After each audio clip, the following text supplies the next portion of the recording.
Looking for a fast-charging, ultra-responsive stylus for your iPad?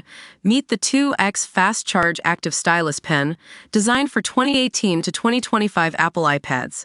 Take your creativity and productivity to the next level. Click the link in the video description to shop now on Amazon. Welcome to the Beyoncé Beat, where we dish out all the latest tea on Queen Bey and her music career. Today, we've got a juicy feud brewing between country singer Gavin Adcock and none other than Beyoncé herself. So, it turns out that Cowboy Carter is not only topping the country music charts, but it's also got some folks in the industry doing double takes. And by far, the most surprised of all has to be Gavin Adcock, who recently trashed Beyoncé's album and called it country music trash. That's right, folks.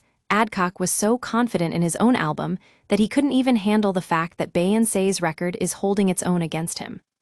But what really takes the cake is that Adcock took to Instagram to defend his comments, saying that he's been a fan of Beyoncé since childhood and even remembers her Super Bowl halftime show being pretty kick-ass back in the day. However, when it comes to her album, Adcock just can't fathom why people would label it as country music. And let's be real, who needs that kind of shade, especially from someone who's still riding high on his own album's success? Now, I know what you're thinking. Why is Beyoncé being targeted by a 26-year-old country singer? Well, according to sources, Adcock took it upon himself to throw some shade at Beyoncé after he heard that her album was doing better than his in the charts. And we all know how that goes. When one artist decides to take aim at another's success, things can get real messy real fast.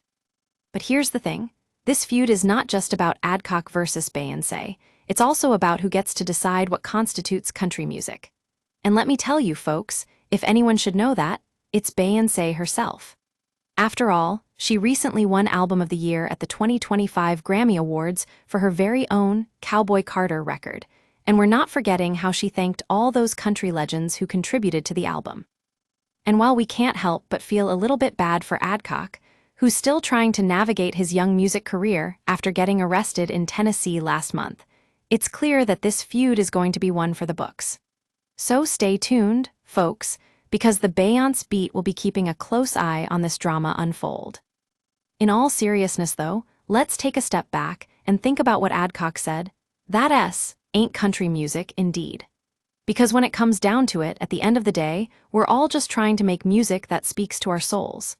And if Beyoncé's record is doing better than his in the charts, then perhaps it's time for Adcock to take a step back and reevaluate what makes good country music. That's all for today, folks. Thanks for tuning in to the Beyoncé Beat. Don't forget to subscribe and hit that notification bell because we've got more tea on Queen Bey coming your way.